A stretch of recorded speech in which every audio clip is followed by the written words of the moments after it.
here we go. In 3, 2, 1.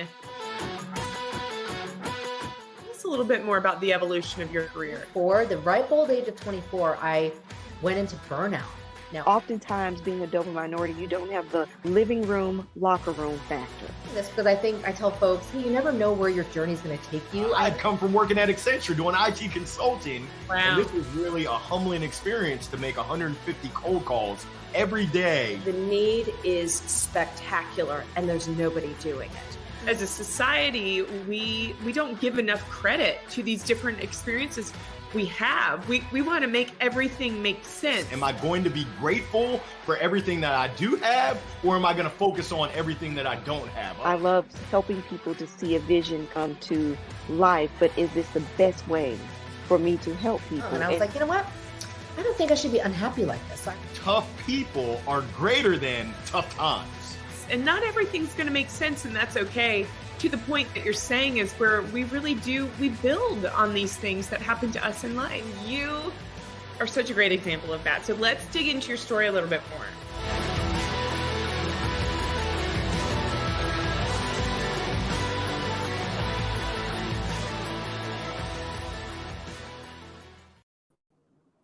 Happy Tuesday, friends. Tuesday at 2 o'clock, I bring you Greater Than Live.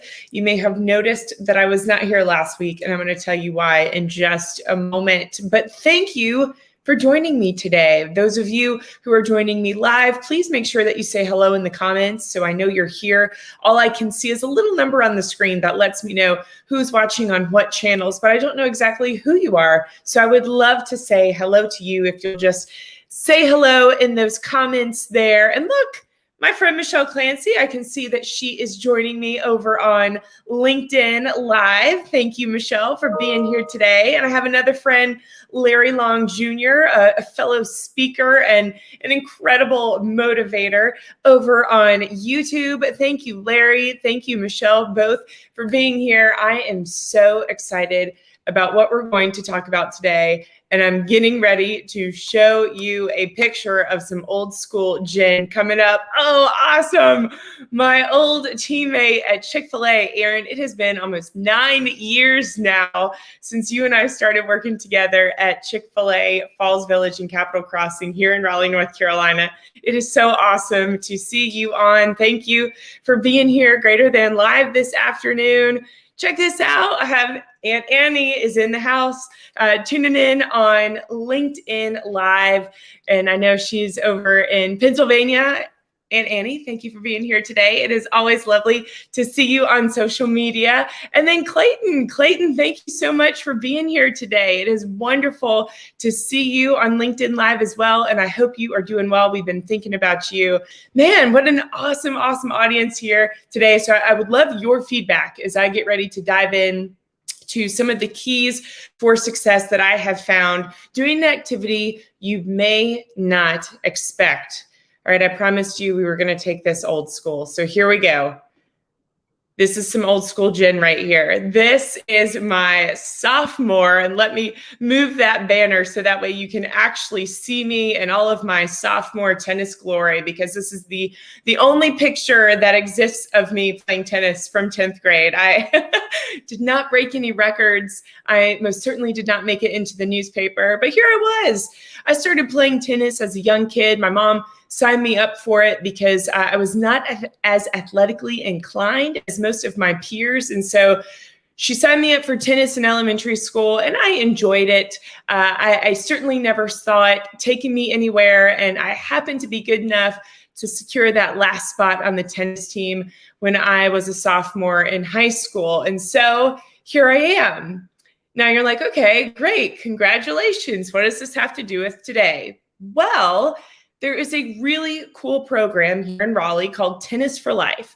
And it's a nonprofit that allows any woman who's had any type of breast cancer diagnosis to come and learn to play tennis for free. And it can be any level. So someone like me who's at least familiar and knows how to play a game of tennis, or someone who's never even picked up a racket before. It is literally that approachable. We get a free clinic once a week, and it's all women who have been brought together by breast cancer. That's pretty awesome, isn't it? It's one of those things where certainly cancer brings you together, but also cancer takes a lot of things away from you. So the fact that this organization is able to put some kind of movement and camaraderie back into what can be a really challenging situation, in my opinion, is gold. It's absolutely fantastic.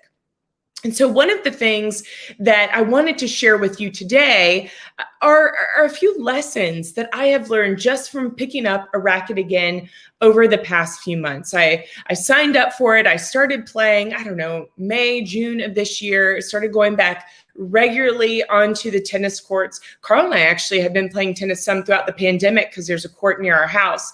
But my coach has said 3 things to me that have really stuck out. He also says them very regular to me.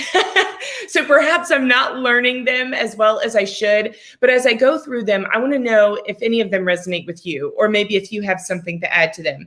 So here are the 3 things that I have learned, keys to success for changing bad habits. Number 1, it's in the small changes.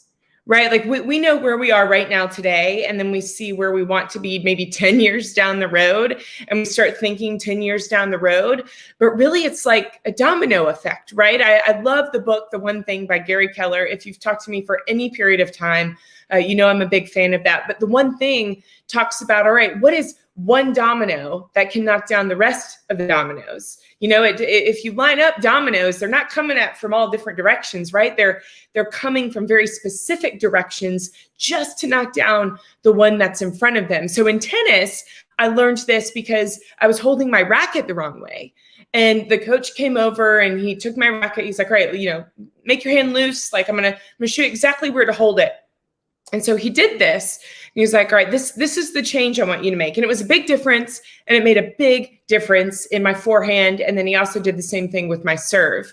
Now with my serve, we're continuing to work on that grip. And this past week, he said, ultimately, here's where I want your racket. And it was a big change from where these small adjustments are going. He's like, but we're just going to take it one small adjustment at a time. He's like, tennis is a game of inches. It's not a game of feet, right? We're not trying to make any giant jumps, but small changes will make a big difference. So that's takeaway number 1. That's your first key to success today. Small changes are going to make a big difference. Number 2, slow down. Slow down. And I'm saying this to all of you, regardless of whether you play tennis, because my guess is whatever you are doing right now tends to feel rushed. Right? You're at work, you got emails coming in, you got someone on the phone, you got someone walking in the door. If you're a brick and mortar, you have lots of stuff just piling up. Slow down. Take a breath. Take in the scene. Take in everything that you're seeing. And how can you take it one piece at a time? So it builds on each other, right? Slow down. Make the small changes. When you slow down, you're able to see things for what they are. Everything kind of blurs together when we're rushed, right? We miss the details. We miss important facts and pieces of information. When I'm playing tennis and when I'm rushed, I miss the ball, right? That kind of defeats the purpose of playing tennis when we're whiffing the ball. I got to be able to see where the ball's going. I got to be able to track it.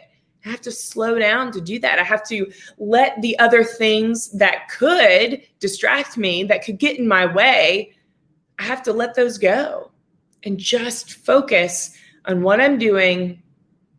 Take it nice and slow. All right, so these first 2 keys to success we've gone over. Small changes are going to make the biggest difference, and you got to slow down. You got to slow down to focus on what's important. And finally, the 3rd thing, number 3. I'm curious if any of you can guess it. Can anybody guess what I'm going to say for the number 3 key to success in changing any kind of habit that you have? And changing your life, really, right? These are 3 takeaways that can change your everyday life. Number 3, you got to get back to the basics. If you want to be good at anything, if you want to stop doing something, if you want to start doing something, you got to get back to the basics. And here's how I learned this playing tennis. Most of what we do at these tennis clinics that we have weekly are skills. It's skills. And this past weekend, and I've probably done now, I don't know, 10 of these clinics over the summer, over the past few months.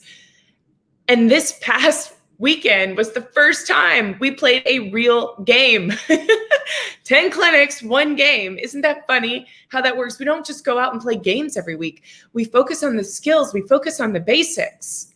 One of the things we've been focused on throughout the summer is volleying, which personally I hate. It's not as fun, right? You want to get in there, you want to swing. You want to go. I'm personally a big fan of my backhand. Like, just let me keep working and improving that backhand. Let me get that forehand just right. I don't want to do the volley. But you know what? 1, the volley's not as easy as it looks. And 2, because I had continued to work on it, man, playing doubles this weekend, I played the net and felt awesome because I had continued to work on the basics of tennis. Regardless what I knew, regardless of what I could already do, I continue every week to show up to work on the basics. So how does this apply to you? Maybe some of you are like, Jen, I do not play tennis. I'm not interested in playing tennis. All right. Well, most of you, I think, are joining me on LinkedIn Live. So chances are, if you're on LinkedIn, you're either there to network, maybe you're finding a new career path, maybe you're just trying to get inspired in the job that you're doing. But chances are you're trying to get better as a professional, right? You're trying to get better at your job. You're trying to get better at your hobby, so maybe it will become a job. So let's apply these 3 takeaways to you. What are some small changes you can make right now? And maybe we're trying to eliminate something. Maybe you find that you have mindless meetings during the day. Maybe you find yourself daydreaming during the day. So what's a small change that you could make not to lose some of that precious time? Can you block your calendar every week? Can you form a habit of, as soon as you realize that you're lost in a daydream, can you set a timer and allow yourself 5 minutes to daydream? And then as soon as that timer goes off, you're right back at whatever you were doing. Maybe you want to improve on something. Maybe you love woodworking, or maybe you enjoy writing. Maybe you want to get better at speaking.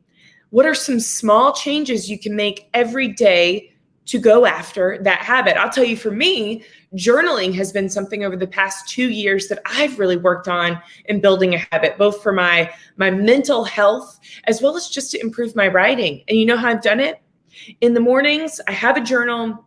It is kept in the same place every single day. I open it, I write the date down. That's it. That's my only expectation for my journaling every single day. I'm going to open my journal. I'm going to write the date in my journal. And guess what usually happens after that? Usually I end up writing in my journal. And now I've formed this habit because I open this notebook and I write the date down. I continue writing. So what's a small change that you can make in order to build a habit, or in order to diminish a habit that you're really tired of doing?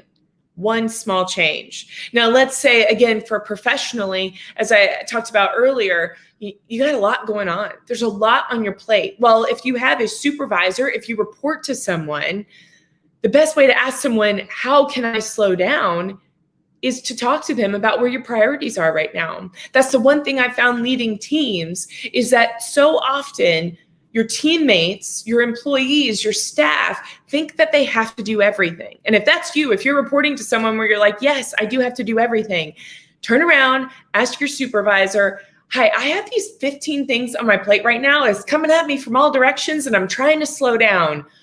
What can I take off my plate? What is not a priority right now? Chances are, if you're that person, you are doing more than you actually need to do right now. You probably are. You're probably doing more than you actually need to do. And in order for you to slow down, in order for you to say, hey, supervisor, I want to be the best version of my position that I can be every time I come into work, you need to ask your supervisor, ask your boss, ask the business owner, how can you help me to show up as my best version every day? How can you help me to slow down? What am I prioritizing that's not actually a priority? That is what your teammates, your supervisor, your boss, that's what they're there for, to give you that feedback. You just have to ask for it. but you tend to have to verbalize how to slow down. It may also be that you have to start saying no to things. There's lots of things we want to do, but in order to slow down, it may be you have to say, hey, you know what? I've kind of capped my plate at this, and I'm not going to be able to take on anymore right now. That's how I let people know. There's some amazing things that I've been asked to do, but I tell people, you know what? Right now, like that's full for me. I'm no longer taking any volunteer opportunities. I'm full with volunteer opportunities, but would you check back with me next year? Because next year things will change. Next year I might be rolling off of a board. I might be ending a commitment to something. A project might be done where I have more time. Check with me next year. It's okay to say that. And people want to hear your honesty. But find a way to slow down and bounce it off someone else if you need help figuring out where you can slow down. All right. And the final thing, getting back to the basics. Back to the basics. It kind of goes back to that first thing, right? Small changes. But when we think about the things that we want to be really good at, whatever that is with you, if you can't do the basics at the top of the top level, then you got to find what you need to keep working on. You know, if I'm a writer and I find that my misspellings are everywhere in a document, I really got to work on my spelling, right? That probably also means I need to slow down because I'm trying to go too fast. But I got to get back to the basics of what it is, foundational skills that will make me better at whatever it is I'm trying to be better at. All right, friends, I hope some things stood out to you. I see we've had some other people join us. Larry offered a great suggestion to believe in yourself in terms of, you know, these three things that I have learned. But yes, Larry, that is so important. And Larry, being a former baseball player himself, former professional baseball player, Larry knows that you have to believe in yourself, right? If you don't have the confidence when you get out there, it's not going to make any difference. And if you need someone to cheer you on, if you need to hear that someone believes in you, look at your family, look at your friends, look at the people you've surrounded yourself with. They're going to be honest with you. And if they believe in you, why shouldn't you believe in you, right? There's a reason they do. You should also do that. Larry, thank you. That's awesome. Margot, thank you so much for joining us on LinkedIn Live. I appreciate it. And I appreciate that feedback. So friends, I hope these three takeaways have been something that you can use in terms of whatever it is you are going after right now. I wish you all the success in achieving those big goals and those big dreams. But remember, it is one small step at a time, slowly but surely crushing the basics of whatever it is you're trying to get after. I wish you all of the achievement, all of the excitement as you move forward. And really, I'd love to hear about your successes. So please stay in touch. Join me next week at 2 p.m. on Greater Than Live, where I'm going to start sharing the incredible interviews that we have been recording over the summer. Here's a preview, and I'll see you next week. Here we go in 3, 2, 1. A little bit more about the evolution of your career. For the ripe old age of 24, I went into burnout.